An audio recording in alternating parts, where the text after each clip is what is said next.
कहानी की शुरुआत होती है एक नौजवान लड़के जूनवू से, जो अपने कमरे में बैठकर वीडियो गेम खेल रहा था और उसकी लाइव स्ट्रीम भी चल रही थी। सब कुछ नॉर्मल लग रहा था, लेकिन तभी कुछ अजीब घटने लगा।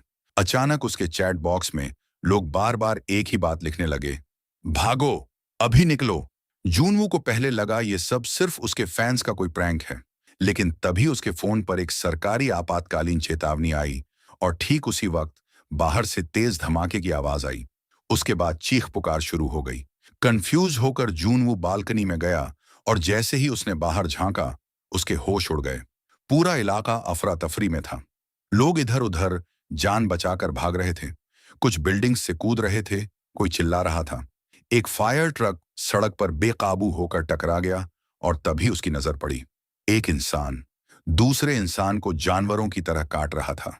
जूनवू समझ ही नहीं पा रहा था कि ये हो क्या रहा है।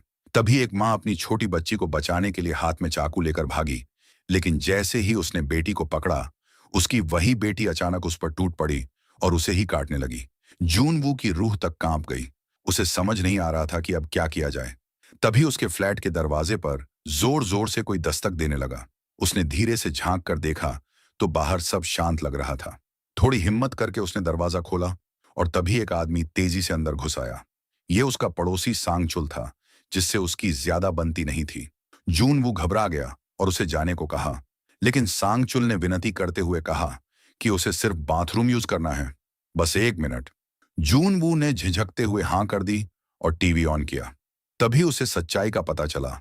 एक अजीब और खतरनाक वायरस पूरे शहर में फैल चुका है। यह वायरस इंसानों को खतरनाक झोंबी जैसा बना देता है और अगर कोई किसी को काट ले तो वह भी वैसा ही बन जाता है। इतना सुनते ही जूनवू की नजर सांगचुल के खून से सने कपड़ों पर पड़ी। उसका शक गहराने लगा। वह तुरंत एक चाकू उठा लाया और चिल्लाया, बाहर निकलो। सांगचुल बार बार कह रहा था कि वह ठीक है, लेकिन अचानक उसकी आंखें लाल हो गईं और उसका चेहरा बदलने लगा। वह झोंबी में बदल रहा था। गुस्से और डर में जूनवू ने पूरी ताकत लगाकर उसे बाहर धक्का दे दिया और फौरन दरवाजा बंद कर लिया। लेकिन अभी वह चैन की सांस भी नहीं ले पाया था कि एक और नई मुसीबत आ गई। उसके शोर की वजह से आसपास के झोंबी सतर्क हो गए थे और बाहर खड़ा सांगचुल, जो अब पूरी तरह से झोंबी बन चुका था, उसे एक और झोंबी ने आकर बेरहमी से मार डाला। जूनवू की हालत अब पूरी तरह बिगड़ने लगी थी। आंखों के सामने जो कुछ उसने देखा, वो किसी डरावने सपने से कम नहीं था। दहशत में आकर उसने सबसे पहले अपना फ्रिज खींचकर दरवाजे के सामने अड्डा दिया, ताकि बाहर से कोई झोंबी अंदर ना घुस पाए। इसके बाद उसने घबराकर अपने मम्मी पापा को कॉल करने की कोशिश की, सिर्फ ये जानने के लिए कि क्या वो अभी भी ठीक हैं। लेकिन किसी भी नंबर पर जवाब नहीं मिला। दिल की धड़कनें तेज हो रही थीं, लेकिन कुछ देर बाद उसकी माँ का एक छोटा सा मैसेज आया, हम अभी सेफ हैं, तुम घर से बाहर मत निकलना और रेस्क्यू का इंतजार करना। ये पढ़कर जूनवू को थोड़ी राहत तो मिली, लेकिन डर अब भी कायम था। रात होने पर उसने अपने पास रखे खाने के सामान को चेक किया। बहुत कम सामान बचा था। पहले उसने उसे 7 हिस्सों में बांटा ताकि कुछ दिन तो निकाल सके, लेकिन फिर दोबारा सोचा, क्या पता रेस्क्यू टीम आने में ज्यादा वक्त लग जाए। तो उसने उसी खाने को 9 छोटे छोटे हिस्सों में बांट दिया। अब उसके पास सिर्फ उम्मीद थी और थोड़ा सा खाना। अगली सुबह उसने इंटरनेट ऑन किया, शायद दुनिया के हालात समझ सके। वहां उसे कुछ ऐसे लोगों की वीडियो मिली जो मदद के लिए बुरी तरह चिल्ला रहे थे, गिड़गिड़ा रहे थे। वो अकेले नहीं था, लेकिन ये देखना और भी ज्यादा डरावना था। इससे प्रेरित होकर जूनवू ने भी अपने मोबाइल से एक वीडियो रिकॉर्ड की, एक विनती, एक पुकार, ताकि शायद कोई उसकी आवाज सुन ले। लेकिन जैसे जैसे समय बीतता गया, उसकी उम्मीदें भी टूटने लगीं। कुछ लोग तो लाइव स्ट्रीम करके अपनी मौत को दस्तक देते दिखे। वो समझ गया था कि अगर कोई मदद करने वाला होता तो अब तक शायद आ चुका होता, लेकिन अभी तक कोई नहीं आया। तभी उसकी नजर अपने कमरे में रखे एक छोटे से ड्रोन पर पड़ी। उसके दिमाग में एक आइडिया चमका। उसने फौरन अपना मोबाइल फोन ड्रोन से जोड़ दिया और उसे अपार्टमेंट से बाहर भेजा, ये जानने के लिए कि आसपास क्या चल रहा है। ड्रोन के कैमरे से मिली तस्वीरें बेहद डरावनी थीं। पूरी बिल्डिंग और कॉलोनी एक भयानक युद्ध का मैदान बन चुकी थी। हर तरफ खून, चीखें और झोंबी ही झोंबी। कोई इंसान जिंदा दिखाई ही नहीं दे रहा था। ऐसा लग रहा था जैसे अब कोई उम्मीद बाकी नहीं बची। थक हार कर खुद को थोड़ा सामान्य करने के लिए जूनवू ने फिर से अपना गेम शुरू करने की कोशिश की, जो वो पहले खेल रहा था। लेकिन जैसे ही उसने लॉगिन किया, स्क्रीन पर लिखा आया, सर्वर डिस्कनेक्टेड। लगता था जैसे इंटरनेट भी अब जवाब देने लगा था। शायद बाहर फैले ज़ॉम्बी अटैक ने सर्वर सिस्टम को भी बर्बाद करना शुरू कर दिया था। गेम नहीं चला, वीडियो नहीं खुले, तो जूनबू ने सोचा कि थोड़ा सो ही लिया जाए। लेकिन जैसे ही रात के करीब 2:30 बजे हुए, अचानक नीचे से आती कुछ अजीब आवाजों से उसकी नींद टूट गई। थोड़ी चिंता और उत्सुकता के साथ वह खिड़की के पास गया और नीचे झांका। तभी उसके कानों के पास से एक गोली सनसनाती हुई निकली। वो एक पल के लिए दहशत में आ गया, लेकिन फिर उसने जो देखा वो और भी चौंकाने वाला था। एक महिला पुलिस अफसर अकेले ही ज़ॉम्बी के झुंड से लड़ रही थी। वो अफसर बहादुर थी, डर से बेखबर, गोलियों से ज़ॉम्बी को गिरा रही थी। लेकिन हर गोली की आवाज दूसरे ज़ॉम्बी को अपनी तरफ खींच रही थी और अब उसकी राइफल की गोलियां खत्म हो चुकी थीं। जैसे ही उसने रीलोड करने की कोशिश की, एक ज़ॉम्बी ने उस पर हमला कर दिया और उसे जमीन पर गिरा दिया। वो अफसर अब चारों तरफ से घिर चुकी थी। ज़ॉम्बी उस पर टूट पड़े थे। हार मानते हुए उसने अपनी गन उठाई और अपने ही सिर पर रख ली। शायद अब वो खुद को खत्म करने जा रही थी, लेकिन उसे ये करने का मौका भी नहीं मिला। 2 ज़ॉम्बी ने उसके हाथ पकड़ लिए और घसीटते हुए उसे बिल्डिंग की पार्किंग की तरफ ले गए। वहां पहले से ही और भी कई ज़ॉम्बी छिपे हुए थे। ये मंजर देखकर जूनवू की आंखें भर आईं। वो ये सब चुपचाप नहीं देख सकता था। उसने अपनी पूरी ताकत से चिल्लाना शुरू किया, सिर्फ इसीलिए कि ज़ॉम्बी उस औरत से ध्यान हटाकर उसकी तरफ आ जाएं। लेकिन तब तक बहुत देर हो चुकी थी। ना वो महिला बच सकी और ना ही उसकी कोशिश काम आई। लेकिन अब एक नई मुसीबत जूनवू के दरवाजे तक आ चुकी थी। अचानक एक जोरदार धमाके की आवाज आई। दरवाजे के पीछे लगाया गया फ्रिज जोर से हिला। किसी ने बाहर से उसे लात मारी थी। वो कोई और नहीं, वही भयानक ज़ॉम्बी था जिसने उसके पड़ोसी सांगचुल को मार डाला था। अब वो सीधे जूनवू की तरफ आ रहा था। जूनवू ने डर के मारे तुरंत फ्रिज को दोबारा दरवाजे पर धकेलने की कोशिश की, लेकिन वो ज़ॉम्बी इतना ताकतवर था कि वो किसी भी पल दरवाजा तोड़ सकता था। इसी बीच जूनवू के दिमाग में एक आइडिया आया। ये ज़ॉम्बी स्मार्ट नहीं है, लेकिन मैं हूं। जैसे ही ज़ॉम्बी ने दरवाजा तोड़ना शुरू किया, जूनवू दौड़कर बालकनी पर गया और बिना कुछ सोचे वह रेलिंग से नीचे की तरफ लटक गया। ज़ॉम्बी ने उसे पीछा करते हुए छलांग मारी, लेकिन वह सीधे ऊंची बिल्डिंग से नीचे गिर गया। जूनवू मुश्किल से बालकनी की ग्रिल पकड़ पाया, लेकिन किसी तरह अपना संतुलन बनाते हुए वापस ऊपर चढ़ गया। एक बार फिर वो मौत के मुंह से बाल बाल बच निकला। लेकिन अब वो जानता था कि ऐसे और मौके आते रहे तो ज्यादा दिन जिंदा रह पाना आसान नहीं होगा। जूनवू ने जैसे ही नीचे झांका, उसका दिल टूटकर बिखर गया। जिसे वो बचाना चाहता था, वो बहादुर महिला पुलिस अफसर, अब खुद एक ज़ॉम्बी बन चुकी थी। उसे देखकर लग रहा था जैसे इंसानियत ने हार मान ली हो। अब जूनवू पूरी तरह टूट चुका था। उसने अपना दरवाजा और भी कसकर बंद कर लिया, जैसे खुद को इस डरावनी दुनिया से पूरी तरह अलग करना चाहता हो। उसने बाहर की दुनिया से उम्मीदें छोड़ दी। अब उसकी जिंदगी बस 4 दीवारों के अंदर ही रह गई थी। उसने अपने पापा की पुरानी शराब की बोतलें निकाल लीं और धीरे धीरे पीने लगा। भूख लगी तो इंस्टेंट नूडल्स खा लिए, थक गया तो सो गया, और जब मन टूटता तो चुपचाप रो लिया। एक अजीब सा सन्नाटा उसके जीवन का हिस्सा बन चुका था। लेकिन यह सन्नाटा ज्यादा दिन नहीं टिक सका। धीरे धीरे उसके पास खाने पीने का सामान भी खत्म होने लगा। अब हालात बद से बदतर हो चुके थे। उसे लगने लगा कि अब उसका अंत निकट है। लेकिन तभी किस्मत ने एक आखिरी बार दस्तक दी। उसके मोबाइल पर उसकी मां का एक वॉइस मैसेज आया। उम्मीद की हल्की सी किरण दिखी, लेकिन सिग्नल बहुत कमजोर था। मैसेज प्ले ही नहीं हो रहा था। जूनवू ने एक बड़ा रिस्क लिया। वह अपने अपार्टमेंट की खिड़की से बाहर चढ़ गया ताकि मोबाइल में बेहतर नेटवर्क आ सके। जैसे तैसे उसने सिग्नल पकड़ लिया, लेकिन जो उसने उस मैसेज में सुना, उसने उसकी आत्मा तक को झकझोर दिया। मैसेज में उसकी मम्मी और पापा की दर्द भरी चीखें थीं। ज़ॉम्बीज़ ने उन पर हमला कर दिया था। जूनवू बस सुनता रहा, बेबस, लाचार। अब उसके पास कोई नहीं बचा था। माँ बाप की मौत की खबर ने उसे भीतर तक तोड़ दिया। उसे लगा कि अब जीने का कोई मतलब नहीं रहा। लेकिन उसने हार मानने की बजाय अपने भीतर का दर्द बाहर निकालने का फैसला किया। वह गुस्से और गम से भरा हुआ था।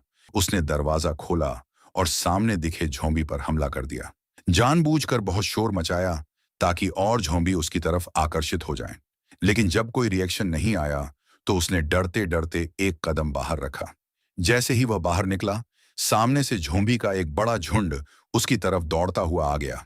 जूनवू तैयार तो था, लेकिन अंदर से बेहद डरा हुआ। वो दौड़ पड़ा, पागलों की तरह।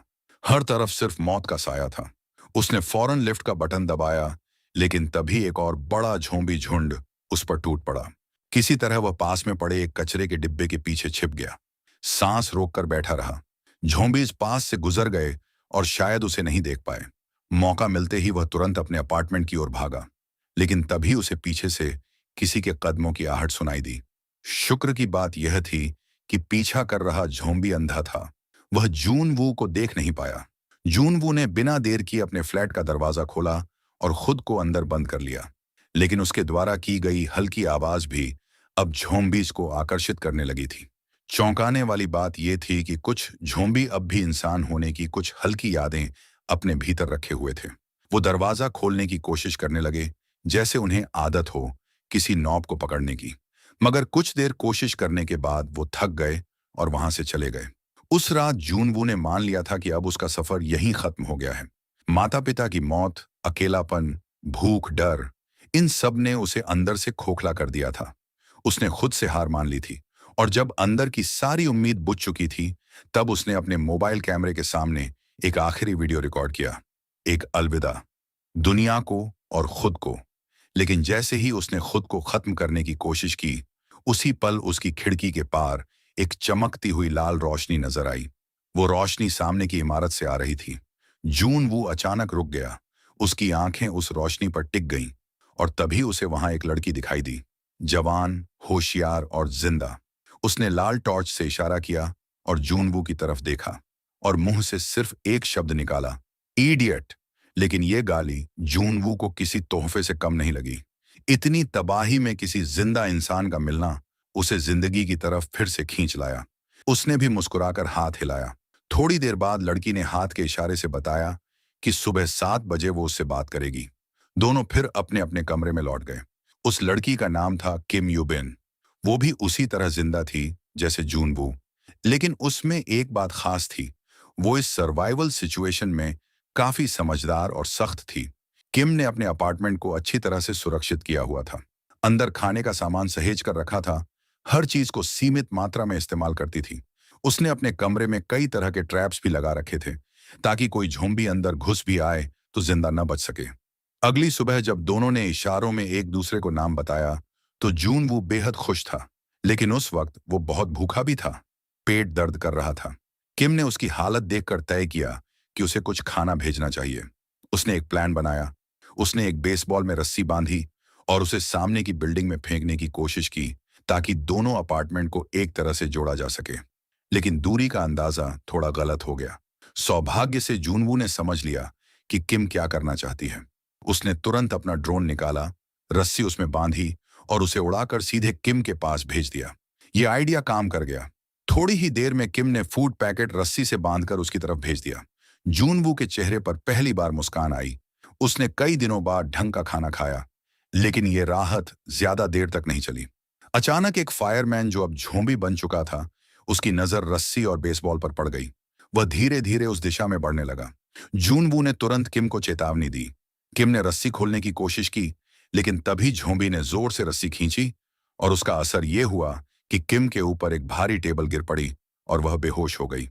अब हालात और भी बिगड़ चुके थे। वो झोंबी किसी आम झोंबी जैसा नहीं था। उसमें इंसानों जैसा सोचने की शक्ति बची थी। वो सीधे बिल्डिंग की दीवार पर चढ़ने लगा और किम के कमरे की तरफ बढ़ रहा था। जूनवू ने पास से एक बोतल उठाई और उसे झोंबी की तरफ फेंकी, ताकि उसका ध्यान भटके, लेकिन उसका कोई असर नहीं हुआ। वो रुकने वाला नहीं था। अब आखिरी कोशिश के तौर पर जूनवू ने फिर से अपना ड्रोन उड़ाया। इस बार वो झोंबी के चेहरे के पास जाकर उसे परेशान करने लगा। ये चाल थोड़ी देर के लिए काम कर गई, लेकिन झोंबी ने गुस्से में आकर ड्रोन पर एक जोरदार वार किया और वो नीचे गिर गया। जैसे ही झोंबी किम के कमरे में घुसने ही वाला था, सौभाग्य से किम को होश आ गया। वो फुर्ती से खड़ी हुई और खुद को बचाया। उसी शाम तेज बारिश होने लगी। दोनों ने इस मौके का फायदा उठाया। उन्होंने बर्तन और कटोरे बाहर रख दिए, ताकि पानी इकट्ठा कर सकें। इतने दिनों बाद उन्हें पानी की भी उम्मीद नजर आई। फिर किम ने दूरबीन निकाली और एक दिलचस्प चीज देखी। पास की एक बिल्डिंग के 8वें फ्लोर पर कोई झोंबी नहीं था। शायद वहां कुछ खास था, या शायद कोई मौका। समय अब तेजी से आगे बढ़ रहा था, लेकिन उनके पास जो थोड़ा बहुत खाना बचा था वो अब लगभग खत्म हो चुका था। हालात ऐसे हो चुके थे कि अगर उन्हें जिंदा रहना है तो अब अपार्टमेंट से बाहर निकलकर कुछ खाने का इंतजाम करना ही होगा।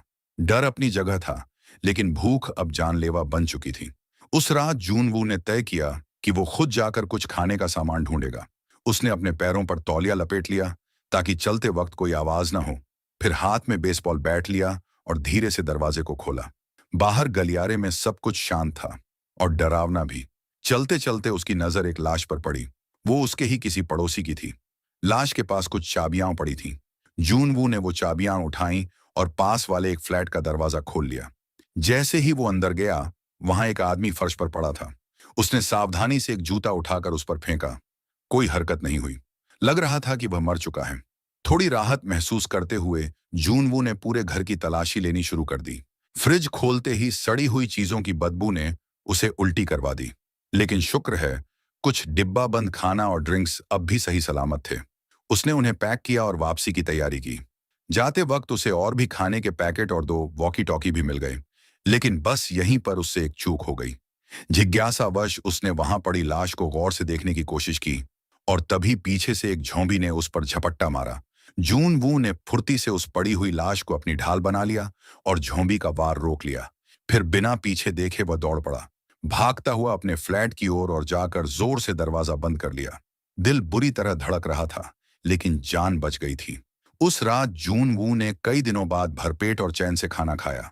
फिर उसने एक बॉक्स में आधा खाना और एक वॉकी टॉकी रखा और उसे रस्सी के जरिए किम की बिल्डिंग तक पहुंचा दिया। अगली सुबह वॉकी टॉकी पर किम की मीठी सी आवाज सुनाई दी। शुक्रिया कहा। जून वू के लिए ये एक इमोशनल पल था। इतने दिनों बाद किसी इंसानी आवाज को सुनना जैसे फिर से उम्मीद लौट आई हो। अब दोनों हर दिन वॉकी टॉकी पर बातें करने लगे। उनकी ये दोस्ती इस बर्बाद हो चुकी दुनिया में एक नई रोशनी बन गई थी। बातों बातों में वो हंसते भी थे और डरते भी, लेकिन एक दूसरे का साथ ही उन्हें मजबूत बनाए हुए था। इसी दौरान एक शाम जब वे आराम से बातें कर रहे थे, तभी उन्होंने एक अजीब सी आवाज सुनी, जैसे बाहर बारिश हो रही हो। जून वू खिड़की की ओर दौड़ा, पानी इकट्ठा करने की उम्मीद में। लेकिन जैसे ही उसने खिड़की खोली, उसके चेहरे का रंग उड़ गया। वो कोई बारिश नहीं थी, वो तो झोंबीज के दौड़ते कदमों की गूंज थी। पता नहीं क्यों, लेकिन इस बार सारे झोंबी एक साथ पागल हो चुके थे और इमारतों की तरफ दौड़ रहे थे। जून वू और किम दोनों तुरंत जमीन पर लेट गए। अब एक हल्की सी भी आवाज उनकी मौत बन सकती थी। किम ने अपने पास रखा एक एक्स उठाया, लेकिन गलती से उसके हाथ से एक शेल्फ टकरा गया और वह जोर से गिर गया। आवाज सुनते ही झोंबीज का ध्यान उसकी ओर चला गया। वो धीरे धीरे उसके अपार्टमेंट की ओर बढ़ने लगे। किम बुरी तरह घबरा गई। दरवाजे के पास कदमों की आहट सुनाई देने लगी। तभी जून वू ने तुरंत वॉकी टॉकी पर उससे उसका अपार्टमेंट नंबर पूछा। जैसे ही झोंबी उसके दरवाजे तक पहुंचे, ठीक उसी समय पास वाले फ्लैट में एक मोबाइल की रिंगटोन बजने लगी। झोंबीज उस तरफ मुड़ गए, कंफ्यूज हो गए, और तभी सच्चाई सामने आई। जून वू ने बड़ी चालाकी से किम के पड़ोसी के मोबाइल नंबर पर कॉल किया था ताकि ज़ॉम्बीज का ध्यान भटका सके। उसकी तेज सूझबूझ ने किम की जान बचा ली। अब हालात पूरी तरह हाथ से निकल चुके थे। जून वू और किम जिस फ्लोर पर रह रहे थे, वहां ज़ॉम्बीज का कब्जा हो चुका था। ऊपर से उनका खाना भी लगभग खत्म हो गया था। अब यहां रहना सीधा मौत को गले लगाने जैसा था। दोनों ने मिलकर एक प्लान बनाया। वो अब उस फ्लोर पर शिफ्ट होंगे जिसे किम पहले ही ज़ॉम्बी फ्री स्काउट कर चुकी थी। किम ने अपने अपार्टमेंट से रस्सी नीचे की तरफ मजबूती से बांधी। जून वू ने कहा कि वो पहले जाएगा, लेकिन किम ने कुछ भी सुने बिना बिना किसी झिझक के सीधे अपने अपार्टमेंट से छलांग लगा दी। जैसे ही वो नीचे उतरी, चारों तरफ से ज़ॉम्बीज उस पर टूट पड़े। लेकिन किम तैयार थी। उसने तुरंत अपनी क्लाइंबिंग पिक निकाली और ज़ॉम्बीज को चीरती हुई आगे बढ़ने लगी। ऊपर से यह सब देख जून वू दंग रह गया। लेकिन अगले ही पल एक ज़ॉम्बी ने किम को पीछे से धक्का दे दिया और वो गिर पड़ी। उसी वक्त जून वू भी नीचे कूद आया और उस ज़ॉम्बी पर वार कर दिया। उसने किम को खींचते हुए सीढ़ियों के रास्ते अंदर ले आया और दोनों ने मिलकर कांच का दरवाजा बंद कर दिया। ज़ॉम्बीज का झुंड ठीक पीछे था और दरवाजा अब टूटने ही वाला था। ऐसे में उन्होंने तुरंत लिफ्ट में छलांग लगा दी। किस्मत से लिफ्ट में बैकअप पावर अब भी चालू थी। लिफ्ट उन्हें सीधे उस 8वें फ्लोर पर ले गई जिसे उन्होंने पहले से ही स्काउट कर रखा था। वहां ज्यादा खतरा नहीं था। फ्लोर पर पहुंचते ही दोनों ने एक एक करके सभी दरवाजे चेक करने शुरू कर दिए, ताकि कोई सेफ रूम मिल जाए। लेकिन तभी बरामदे में उन्हें एक अकेला ज़ॉम्बी दिखाई दिया। जूनवू ने सोचा कि अकेला है तो इससे निपट लिया जाएगा। लेकिन जैसे ही वह आगे बढ़ा, स्टेयरवेल से पूरी ज़ॉम्बी की भीड़ अंदर घुस आई। अब हालात एकदम बेकाबू हो चुके थे। किम दरवाजे खोलने की कोशिश में लग गई, जबकि जूनवू एक गेट तोड़कर ज़ॉम्बीज का रास्ता रोकने लगा। तभी अचानक एक दरवाजा खुला और एक हाथ बाहर आया। उसने किम को अंदर खींच लिया। कुछ ही सेकंड में एक स्मोक ग्रेनेड हॉलवे में फेंका गया और एक रहस्यमयी आदमी सामने आया। उसने जूनवू को भी अंदर खींच लिया। फिलहाल दोनों सुरक्षित थे, लेकिन किम अब भी सतर्क थी, क्योंकि उसे याद था कि यह फ्लोर तो पूरी तरह खाली था। तो यह आदमी यहाँ कैसे? वह आदमी पानी लेकर आया और बोला, घबराओ मत, मैं तुम्हारी हालत समझ सकता हूँ। वह खुद भी थका हुआ लग रहा था। जब उसने पानी एक ही घूंट में पी लिया, तब जाकर जूनवू और किम ने भी धीरे धीरे पीना शुरू किया। वह आदमी काफी फ्रेंडली लग रहा था। फिर उसने खाने का सामान निकाला। दोनों इतने भूखे थे कि खाना देखकर जैसे टूट पड़े। आदमी ने कहा, आराम से खाओ, मैंने रेडियो पर सुना है कि रेस्क्यू टीम रास्ते में है। ये सुनते ही जूनवू और किम की आंखों में उम्मीद की चमक लौट आई। इतने दिनों के बाद उन्हें पहली बार लगा कि शायद सच में अब वो बच सकते हैं। लेकिन तभी किम को कुछ अजीब लगा। उसने कमरे के चारों तरफ नजर दौड़ाई। दीवारों पर कुछ फैमिली फोटो थीं, लेकिन उनमें से कोई भी उस आदमी से मेल नहीं खाता था। वो उलझन में पड़ गई और तभी जूनवू अचानक उसकी बगल में बेहोश होकर गिर गया। किम घबरा गई, लेकिन अब उसकी भी नजरें धुंधली होने लगी थीं और कुछ सेकंड में वह भी फर्श पर गिर पड़ी। उस रहस्यमयी आदमी का असली चेहरा अब सामने आने वाला था। जैसे ही किम होश में आई, उसने खुद को एक अजीब से कमरे में पाया। उसकी आंखों के सामने एक महिला थी, जो किसी जंजीर से बंधी हुई थी। उसकी आंखें लाल थीं और उसके शरीर से अजीब हरकतें हो रही थीं। तभी उसे एहसास हुआ, ये कोई और नहीं, उस आदमी की पत्नी थी, लेकिन अब वो पूरी तरह ज़ॉम्बी बन चुकी थी। वो आदमी अपनी पत्नी को किसी भी हाल में खोना नहीं चाहता था। इसलिए जब वो ज़ॉम्बी बन गई, तब भी उसने उसे अपने पास ही रखा और उसकी भूख मिटाने के लिए वो चुपचाप दूसरे बचे हुए लोगों को लाकर उसे खिला देता था। इस बिल्डिंग की जो पुरानी फैमिली थी, वो सब अब इस खौफनाक भूख का हिस्सा बन चुकी थी। किम के सामने अब असली खतरा था, सिर्फ ज़ॉम्बी नहीं, बल्कि इंसानी पागलपन। वो आदमी बाहर से धीरे धीरे रस्सी ढीली करने लगा, जिससे ज़ॉम्बी पत्नी बंधी थी। किम की चीख सुनाई दी, लेकिन उसके पास भागने की जगह नहीं थी। डर से कांपती हुई वो पीछे हटने लगी। उसी पल जूनवू की भी आंख खुल गई। हालात समझते ही उसने लड़खड़ाते हुए खुद को उठाया और बंदूक लेकर उस आदमी पर तान दी। पर वो आदमी बिल्कुल शांत था, मानो उसने हार मान ली हो। उसकी आंखों में सिर्फ थकावट थी। जूनवू ने आगे बढ़कर रस्सी पकड़ने की कोशिश की, लेकिन ज़ॉम्बी इतनी ताकतवर थी कि वो काबू में नहीं आई। रस्सी उसके हाथ से फिसल गई और खतरा और पास आ गया। वो दरवाजे तक भागा, लेकिन दरवाजा अंदर से लॉक था। अगले ही पल कमरे में एक दर्दनाक चीख गूंजी और फिर एकदम सन्नाटा। क्या अब सब खत्म हो गया था? लेकिन हकीकत कुछ और थी। किम ने होशियारी दिखाई थी। उसने ज़ॉम्बी के मुंह पर तकिया रखकर अपने आप को बचा लिया था। लेकिन आदमी अब भी उस ज़ॉम्बी औरत को वैसे ही प्यार से देख रहा था, जैसे पहले देखा करता था। किम ये सब और बर्दाश्त नहीं कर सकी। उसने बंदूक उठाई और दोनों को वहीं खत्म कर दिया। लेकिन उस एक गोली की आवाज ने इमारत के हर ज़ॉम्बी को जगा दिया। चारों तरफ से राक्षसी भीड़ दरवाजे तोड़ने लगी। अब उनके पास सिर्फ दो रास्ते थे, या तो लड़ो या फिर मरने के लिए तैयार हो जाओ। किम और जूनवू ने एक दूसरे को देखा, हल्की सी मुस्कान दी और हथियार उठा लिए। मगर तभी एक तेज आवाज आई, किसी हेलीकॉप्टर की। वे भागकर खिड़की की तरफ गए और आंखों में उम्मीद की चमक दौड़ पड़ी। सचमुच रेस्क्यू हेलीकॉप्टर आ चुका था। दोनों हिम्मत जुटाकर दौड़े, ज़ॉम्बीज को चकमा देते हुए छत तक पहुंचे। जूनवू ने रास्ते में पड़ी साइकिल ज़ॉम्बीज की भीड़ के बीच फेंक दी ताकि वे रुक जाएं। ऊपर पहुंचते ही उन्होंने दरवाजा बंद कर दिया, पर ज़ॉम्बी तो दरवाजे को तोड़ ही रहे थे। इसी बीच हेलीकॉप्टर ने उन्हें देख लिया और चारों ओर फायरिंग शुरू कर दी। आखिरकार दोनों को बचा लिया गया। रेस्क्यू के बाद रेडियो टॉवर भी फिर से चालू हो गया। अब बचे हुए दूसरे लोग भी एसओएस सिग्नल भेजने लगे, क्योंकि जब तक इंसान जिंदा है, उम्मीद कभी नहीं मरती। इसी के साथ ये थ्रिल और सर्वाइवल से भरी कहानी यहीं खत्म होती है। अगर आपको ये वीडियो पसंद आया हो तो एक प्यारा सा लाइक ठोक देना, चैनल को सब्सक्राइब जरूर करना और कमेंट में बताना कि आपको कहानी कैसी लगी।